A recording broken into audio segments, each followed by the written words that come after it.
এই কোরআনকে নিয়ে সারা পৃথিবী গবেষণা করলো। America, London, France, Britain, Japan, Jordan, জার্মানির ঠান্ডা করে বসে বসে কোরআন কিনে গবেষণা করলো। কারা করলো?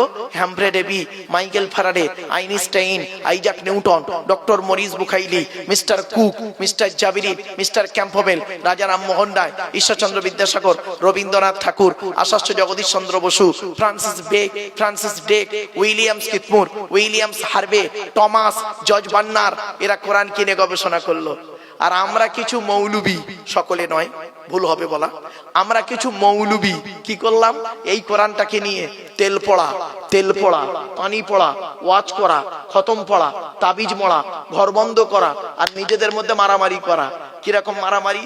গোল টুপি, লম্বা টুপি, চেরা জামা, ফাড়া জামা, তবলিগ, ফুরফুরা, বেরেলি, ওয়াহাবি, জামাত ইসলামী, আহলে হাদিস, বুকে হাত বাঁধা, নাভির নিচে হাত বাঁধা, জোরে আমিন বলা, আস্তে আমিন বলা, 20 রাকাত তারাবি, 8 রাকাত তারাবি, 1 রাকাত বেতের, 3 রাকাত বেতের, কিয়াম করা না করা, মোনাজাত করা না করা, জানাজার পরে দোয়া করা না করা।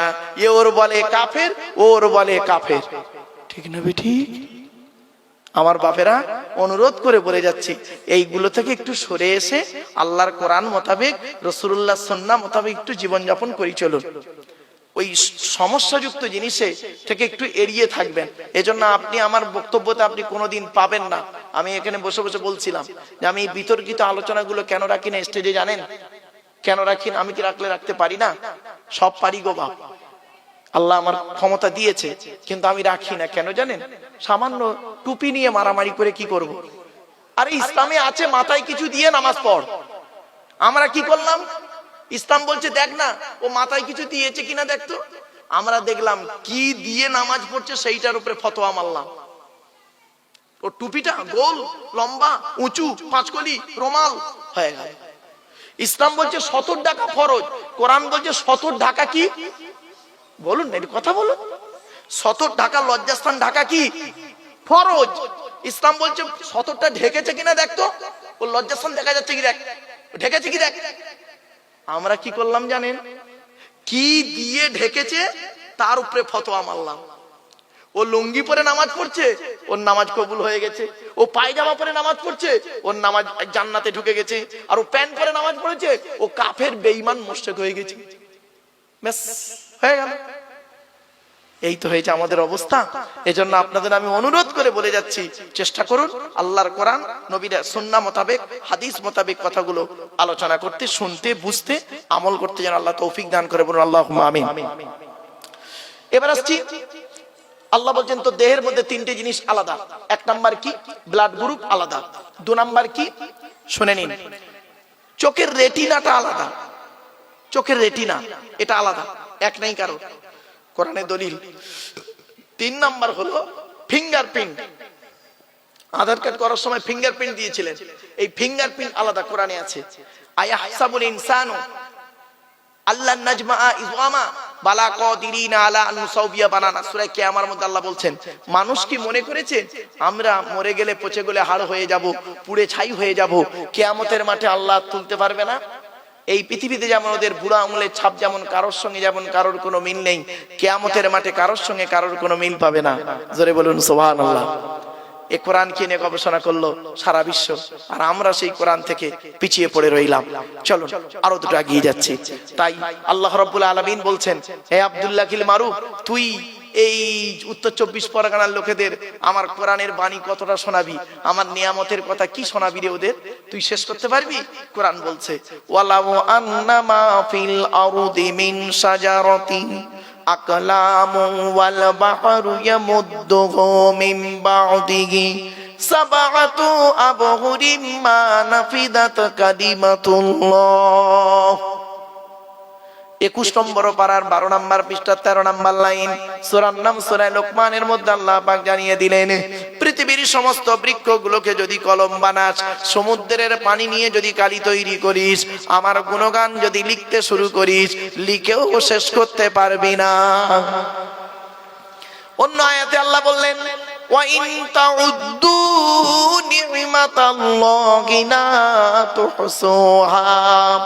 আল্লাহ পাক বললেন পৃথিবীর নিয়ামত গুলোকে যদি তোরা গণনা করতে শুরু করিস গুণেও শেষ করতে পারবি না।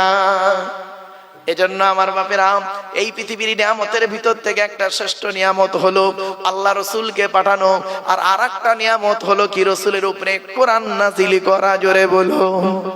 সেই কোরআন আমার সামনে রয়েছে। আজকের এই কোরআন থেকে একটা সূরার সংক্ষিপ্ত আলোচনা আপনাদের কাছে রাখবো। শুনতে রাজি আছেন মা? হ্যাঁ, চলো আগে এবার কোরআনের আচ্ছা, কোরআন যার উপরে নাজিল হয়েছে তার পরিচয় দেবো, তারপরে কোরআনের পরিচয় দিয়ে কোরআনের ওই সূরাটির ভিতরে ঢুকে যাব। চলো, কোরআন যার উপরে নাজিল হয়েছে তার নাম কি? মুহাম্মদ সাল্লাল্লাহু আলাইহি সাল্লাম, তাই তো? আচ্ছা, নবীদের পরিচয় কটা শুনে নিন। নবীদের পরিচয় হলো তিনটে। কটা কটা কটা? তিনটে। আল্লাহর পরিচয় হলো চারটে, মাথায় রাখুন। নবীদের পরিচয় হলো তিনটে। কি কি? এক নাম্বার, যিনি নবী হবেন তার চরিত্র উত্তম হতে হবে। এই পৃথিবীতে কোনো নবীর চরিত্র খারাপ ছিল না, আর থাকবে না। জোরে বলুন। প্রত্যেক নবীর চরিত্রকে আল্লাহ পাক উত্তম করে পাঠিয়েছেন। এজন্য নবীদের সম্পর্কে বাজে মন্তব্য কোনোদিন করতে যাবেন না। সাহাবীদের সম্পর্কে বাজে মন্তব্য কোনোদিন করতে যাবেন না। প্রত্যেকটা সাহাবী হলেন নক্ষত্রের ন্যায়। আল্লাহ রাসূল বলেছেন আসহাবিকান নুজুম বিআইয়িহিম ইক্তিদাইতুম ইহতিদাইতুম। আমার প্রত্যেকটা সাহাবী হলো নক্ষত্রের ন্যায়। যাকে অনুসরণ করবে তার মাধ্যমে দুনিয়াতে শান্তি সম্মান পাবে, আখিরাতে জান্নাত পেয়ে যাবে। চলো এবার আসছি। এক নাম্বার হলো নবীদের, নবী যিনি হবেন তার চরিত্র উত্তম হতে হবে।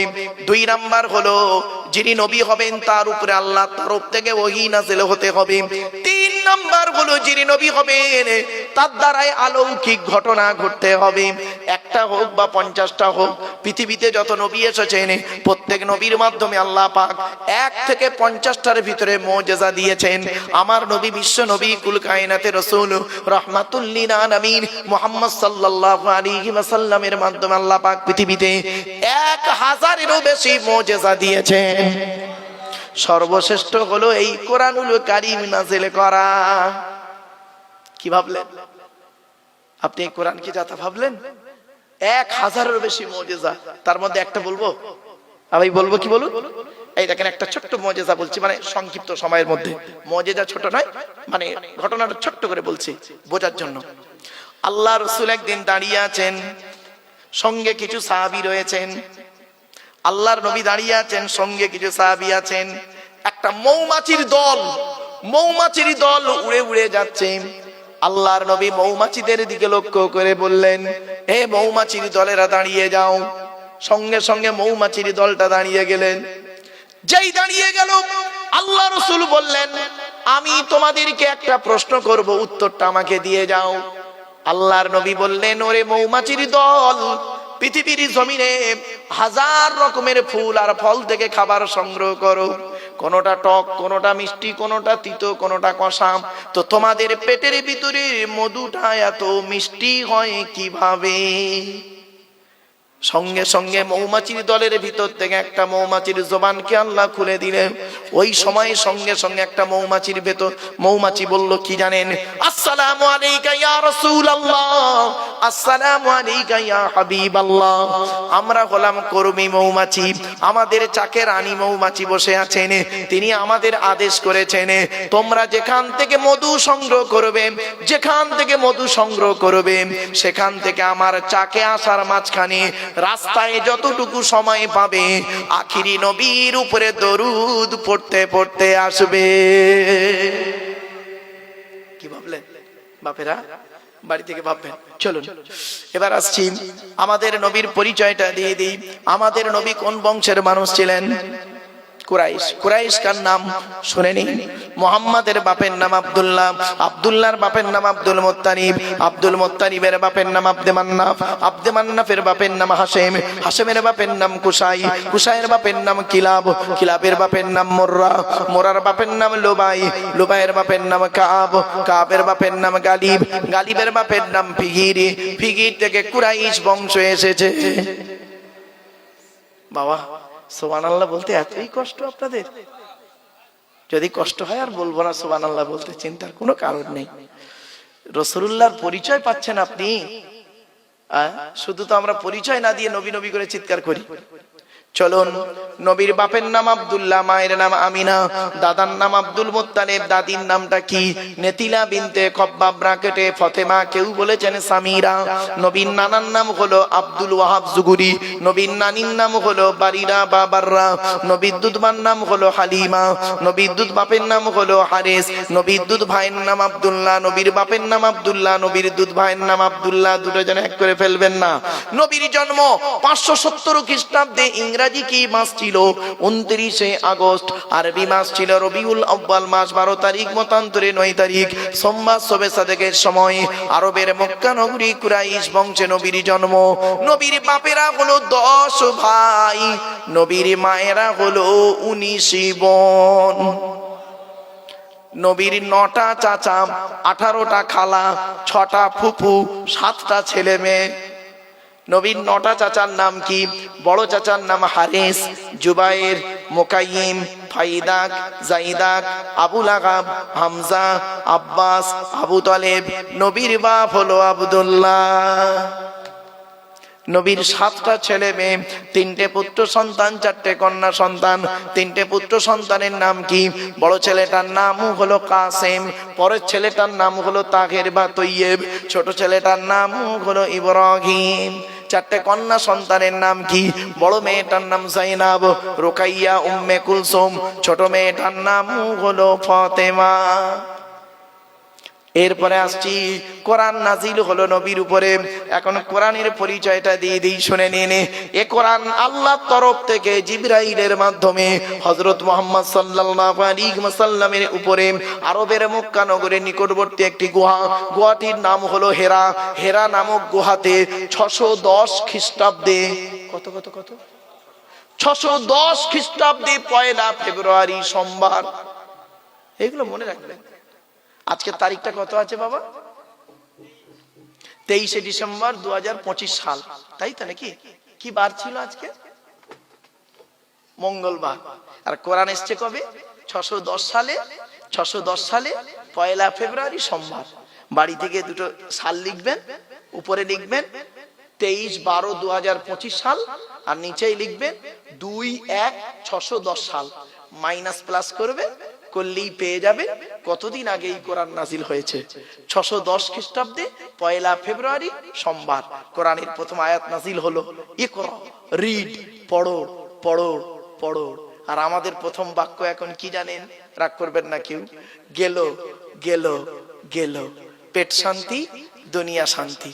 এই কোরআনে আছে 82 জায়গায় নামাজের কথা বিভিন্ন অ্যাঙ্গেলে, আর 92 জায়গায় আছে লেখাপড়ার কথা।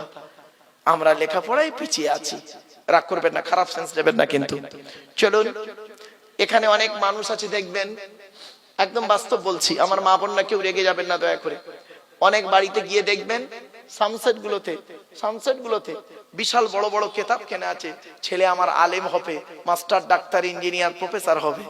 আর অনেক বাড়িতে গিয়ে দেখবেন সানসেট গুলোতে বিশাল বড় বড় তরকারির হাঁড়ি আছে, মাল বগরাইতে বেরোবে। বাবা, হাঁড়ি দিয়ে ঘর ভর্তি না করে কেতাব দিয়ে ঘর ভর্তি করুন। ছেলেকে ধনী না বানিয়ে জ্ঞানী বানিয়ে যান, ছেলেকে ধনী না বানিয়ে জ্ঞানী বানিয়ে যান। অনুরোধ করে বলে যাচ্ছি, শতমূর্খ লয়ে আমি স্বর্গে নাহি যাব, দ্বাদশ পণ্ডিত নিয়ে পাতালেই রব। 100 জন মূর্খ মানুষকে নিয়ে স্বর্গে গিয়ে কোনো লাভ নেই, 12 জন শিক্ষিত লোককে নিয়ে নরকে থাকা অনেক ভালো। মূর্খ বন্ধুর থেকে শিক্ষিত শত্রু ভালো। জ্ঞানী গুণী বুদ্ধিজীবী মানুষ লেখাপড়ার গুরুত্ব কত বেশি জানেন, শুনলে চমকে যাবেন। ছোট্ট একটা উদাহরণ দিচ্ছি, আপনাদেরকে অনুরোধ করে বলে যাচ্ছি, আপনারা যেমন ছেলেদেরকে মাধ্যমিক, উচ্চ মাধ্যমিক, বিএ পাস, এমএ পাস, আলেম, হাফেজ, মাস্টার, ডাক্তার, ইঞ্জিনিয়ার, প্রফেসর করাচ্ছেন, সাথে সাথে মেয়েদেরকেও মাধ্যমিক, উচ্চ মাধ্যমিক, BA pass, MA pass, আলেমা, হাফেজা, master, doctor, engineer, professor করাবেন। কারণ কি জানেন? ইংরেজিতে একটা কথা আছে, one mother's is equal to 100 teacher. একটা মা হলো 100 জন শিক্ষকের সমতুল্য। একজন পুরুষ যদি শিক্ষিত হয়, সে কেবল নিজেই শিক্ষিত হয়। একজন নারী যদি শিক্ষিত হয়, গোটা পরিবারটা শিক্ষিত হয়। নারী শিক্ষার গুরুত্ব খুব বেশি গো বাপ। এই কোরআনে 3টে সূরা আছে শুধু নারীদের আলোচনা। সূরা নিসা, সূরা নিসার মধ্যে নারীদের আলোচনা। সূরা নূর নারীদের আলোচনা। সূরা আহজাব নারীদের আলোচনা। কোথায় আছেন আপনি? আপনি তো সব ভাবেননি কোনোদিন। এই কোরআনে আছে 250 রকমের হারাম। কত কত কত? 250 রকমের হারাম। আর এই কোরআনে আছে 250 রকমের হালাল। আপনি কটা হারাম জানেন? ওই সুদ খাওয়া, মদ খাওয়া, ঘুষ খাওয়া, বিয়ের পণ নেওয়া, নারী নির্যাতন করা, জমির আল চুরি করা, হুক মেরে কারেন্ট নেওয়া, জানে না? 250 রকমের হারাম। দু চারটে বলবো? হ্যাঁ, এই দেখুন, স্ত্রীর পিতামাতাকে গালি দেওয়া হারাম। স্ত্রীর পিতামাতাকে, শ্বশুর শাশুড়ি গালি দেওয়া হারাম। এবার আপনি এখানে বসে ভাবুন, ঈদের দিন রাতের বেলা একটু রাত করে ঘুমিয়েছেন, সকালবেলা আপনার স্ত্রী ঈদের দিন সকালবেলা উঠতে একটু দেরি করেছে, বেচারা উঠতে পারেনি ঠিক মতো, এখন খাবার তৈরি হয়নি, ও করেছে কি, ঈদের নামাজ পড়তে যাবে, খাবার এখনো হয়নি, স্ত্রীকে করলো কি, ঈদের দিন সকালবেলা তার মামাসি তুলে গালাগালি করলো, এমনকি মরা বাপটাকে কবর থেকে তুলে আনলো, মরা মাটাকে কবর থেকে তুলে আনলো, তার চোখের পানি ফেলেই দিয়ে ও করলো কি, গোসল করে নতুন জামা কাপড় পরে আতসুরমা মেখে 2 রাকাত ঈদের নামাজ, মাঠে গিয়ে ঈদের নামাজ পড়ে ইমাম সাহেবের বুকে বুকে মিলছে, হাও মনে করলো ঈদের নামাজ আল্লাহ কবুল করে ফেলেছে। এত সোজা নয়। কোরআনে বলা হয়েছে নাসাবা ওয়া সিহরা, শ্বশুর জামাইয়ের সম্পর্ক আল্লাহ দিয়েছে, দিয়ে বংশ বিস্তার করেছে। কোথায় আছেন আপনি? আরেকটা বলছি শুনুন, আরেকটা হারাম। আল্লাহ রাসূল বলেছেন লানাল্লাহু মান সারাকা মানারাল আরদি, ওই সমস্ত লোকেদের প্রতি আল্লাহর গজব, জাহান্নাম, যারা জমির আল চুরি করে করে জমি বাড়িয়ে নেয়। কত আলচোর চাচা বসে আছে, আল্লাহই ভালো জানি, রাগ করবেন না। আরেকটা হারাম দিচ্ছি, রাগ করবেন না আমাকে। আল্লাহ বলছেন ইন্নাল্লাযীনা ইয়াকুলুনা আমওয়ালাল ইয়াতামা যুলমান ইন্নামা ইয়াকুলুনা ফি বুতুনিহিম নারা ওয়া সায়াসলামুনা সাঈরা। 4 নম্বর পারা 17 নম্বর পৃষ্ঠা 14 নম্বর লাইন, সূরার নাম সূরা নিসা 10 নম্বর আয়াত। যারা ইয়েতিমের মাল খেয়ে নেয়, ইয়েতিমের মাল যারা খায়, ইয়েতিমের মাল যারা ভক্ষণ করে, ওরা ওদের পেটে নরকের আগুনগুলো ঢোকাতে শুরু করে। আমি আল্লাহ ওদের জন্য সাইরি নামক জাহান্নাম নির্ধারিত করে রেখে দিয়েছি। রাগ করবেন না। বাপ মারা গেছে, চাচা বেঁচে আছে, ছোট ছোট ভাইপোদের সম্পত্তি চাচা নিজের নামে রেকর্ড করে বসে আছে, উনি আবার হাজি সাহেব। রাগ করবেন না। যারা ইয়েতিমের মাল খেয়ে নেয় তারা হলে জাহান্নামী। বাবা, কত মাদ্রাসা আছে দেখবেন, কত মসজিদ আছে, কত ব্যক্তি আছে দেখবেন, ইয়েতিম বাচ্চাদের নামে চাঁদা তুলে, ইয়েতিমদের নামে চাঁদা তুলে নিজের গাড়ি বাড়ি বিল্ডিং করে ফেলেছে। বাবাজি, আরো দেখেন হারাম কেমন বেরোচ্ছে টুকটুক টুকটুক করে। রাগ করবেন না, অতি বাস্তব কথা বলে যাচ্ছি। হুকমের কারেন্ট নিয়ে চাচা আমার পাকা চালিয়ে তাহাজ্জুদের নামাজ পড়ছে, চুরি করা কারণে পাকা চালিয়ে তাহাজ্জুদ। বাবা বাবা, হারাম শুনবেন। 250 রকমের হারাম আছে এই কোরআনে, 250 রকমের হালাল আছে এই কোরআনে। আমার বাপেরা, আজকে যে কিতাবের আলোচনা শুনতে বসেছেন, আমি এই জন্যই আপনাদেরকে বলেছিলাম ওয়াজ শোনার লোকের খুব অভাব গো বাপ, আওয়াজ শোনার লোকের অভাব নেই। তাই আমার কপাল খুব ভালো যে আপনারা এখানে কষ্ট করে বসে আছেন। আমার পরবর্তী বক্তা আওলাদে মুজাদ্দিদুজ জামান, তিনি আসবেন, আখরি মোনাজাত করবেন, তার জ্ঞান গর্ব বক্তব্য আপনারা শুনবেন। তাই তার অপেক্ষায় হয়তো আপনারা অনেকে বিক্ষিপ্ত ভাবে এতায় ওতায় ছড়িয়ে ছিটিয়ে আছেন। বাবা, আমার তো তেমন ইলম কালাম নেই, আমার তেমন জ্ঞান নেই বাপ, তবে যতটুকু আল্লাহ দিয়েছে তার ভেতর থেকে আপনাদেরকে যতটুকু আল্লাহ পাক বলাচ্ছেন সেগুলো আপনাদের কাছে তুলে ধরছি। চলুন এগিয়ে যাচ্ছি।